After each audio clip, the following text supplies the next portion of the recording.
Hello, clever people, and welcome to my review for Ready Player One. So Ready Player One is directed by Steven Spielberg, and I'm sure you know who he is. He's probably the most recognizable director for basically anybody in Hollywood, or basically anybody in America. They know who he is. He's directed iconic films like Indiana Jones or Jurassic Park and E.T.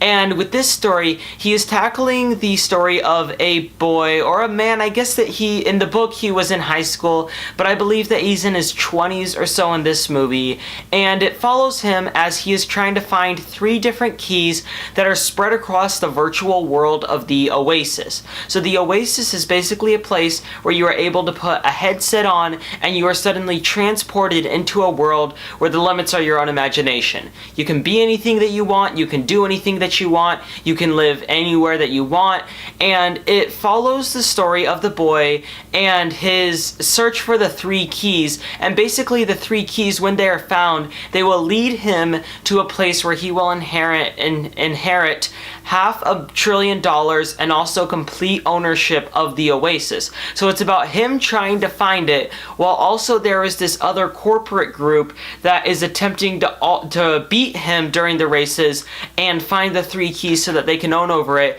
because when you own the Oasis, you basically own half of the world. So Ready Player One is a movie I was really looking forward to. I read the book with my mother, I think maybe 2 years ago, maybe 3 years. I thought that it was an incredible book. I really enjoyed it. It was so well written. It was really entertaining, and it went by really fast. And I usually don't experience that with books. I'm more of a movie person, obviously. With books, I find it a little bit more hard for them to be well paced and for me to read them quickly and be entertained throughout. But that was really easy with Ready Player One, and I thought that the movie would be really fascinating as put on screen rather than in book form. And I think that the director that they got for this, Steven Spielberg, was perfect for directing this movie, because he has probably one of the biggest imaginations in the entire world, and that's shown throughout the career of his films. Films like E.T. or Jurassic Park, they really show how creative and imaginative this guy is. So I'm so happy that they got to hand it off to a guy who has not only set up so much of pop culture and has inspired so much of it, but also has a great grasp on imagination. So with both of those things going into Ready Player One, I was ecstatic and so excited, and I came out a little unhappy just because I think that there is a better version of this film that could have been made, but at the same time, I really did enjoy Ready Player One. It is an extremely entertaining, very fast-paced, and very well done film that really is so imaginative. Like I was saying, Spielberg, the king of imagination, really proves it again with this movie. It's not necessarily a colorful film, which is what I really liked about this movie, because they easily, in another director's hands, and maybe even a weaker director, it could have been overly colorful with lots of reds and greens and trying to make it look visually bright. But that wasn't really the point of the Oasis. The point is that this was a very gray place where people would go to escape their own lives. And even though the film is optimistic, the idea of people, so many people, like billions of people, escaping their own lives to go live somewhere else is a really gray and sad idea. And I really like the way that they showed that with the color scheme. It easily could have been way too bright, and honestly, probably the visual effects budget would have been like $300 million at that point. But by keeping the effects budget low and keeping the colors gray, I thought that it was a really great effect on the film. And I also think that this film captures pop culture references really well, because even though they can sometimes be in your face, they really aren't very usually. They're usually just in the movie, and that makes it feel very natural. And something I can also say that's a huge compliment to this movie is the actors in it, because probably the most difficult part in this movie is having to go from the animated world of the Oasis into the real world and trying to keep those characters the same.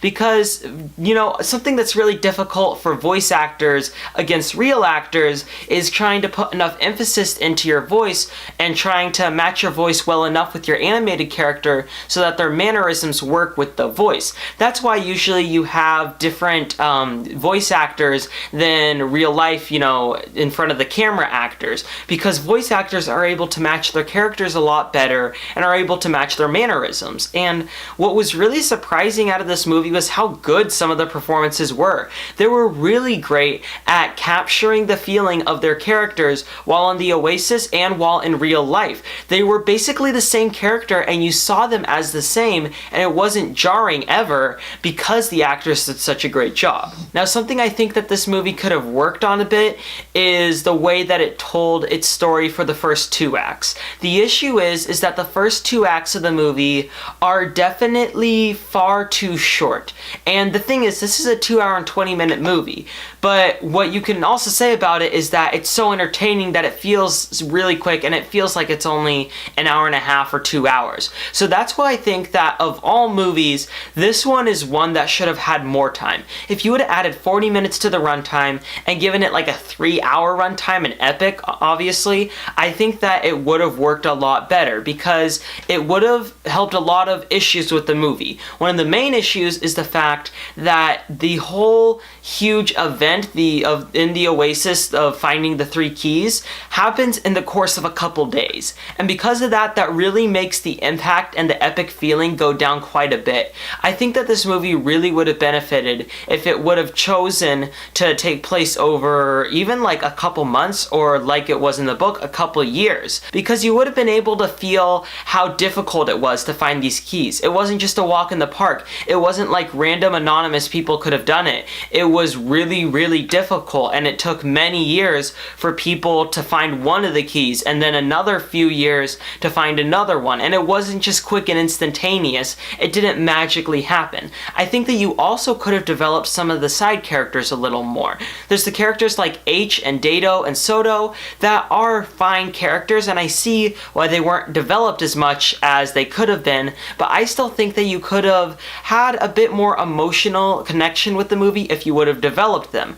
I also think that you could have fixed some of the problems with the rushed feelings in the beginning of the movie. Because at first I thought that it was intentional, that the whole movie was rushed, but when they hit the 3rd act, the action part goes at a normal pace. So it's a little bit jarring to go from this super fast, super quick pace where things are just rushed over as fast as they can, and then you start slowing down when the action comes in. I think that if this movie could have gotten another 40 minutes to tell the beginning of it, I think it would have been more suspenseful, more epic, and overall, I think that you would have gotten a much better film out of Ready Player One. So in the end, Ready Player One is definitely a really enjoyable movie, and it's definitely not forgettable. It makes a lasting impact on you just because of how creative and imaginative it is, and because of its themes about isolation and about living in your technology, and how relevant those themes are. Obviously, they're going to be relevant for a really long time, and I like the way that the movie handled those themes to the way that it wasn't really doing it in a condescending way. Sometimes when you get themes about technology taking over people's lives, it's really condescending, saying, oh, technology is bad. But this movie does show the goods and bads of technology, which I really did like.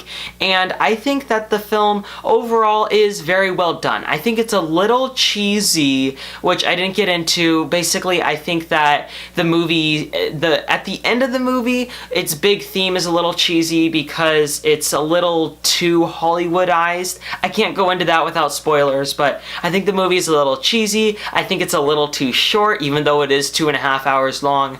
And I think that there is a much better movie that could have been made out of Ready Player One. But what we got isn't bad. What we got is an ultra entertaining, fast-paced movie that really I can recommend anybody could go and see. Even though it is focused on this generation and targeted towards them, I think it's a movie that really anybody could enjoy. I will give Ready Player One a 6.5 out of 10. Alright, that concludes my review for Ready Player One. What are your thoughts on this film? Or what do you think of Steven Spielberg as the director? Comment in the comment section below and let me know. I'm Robert Burke, and this has been The Clever Critics. Goodbye.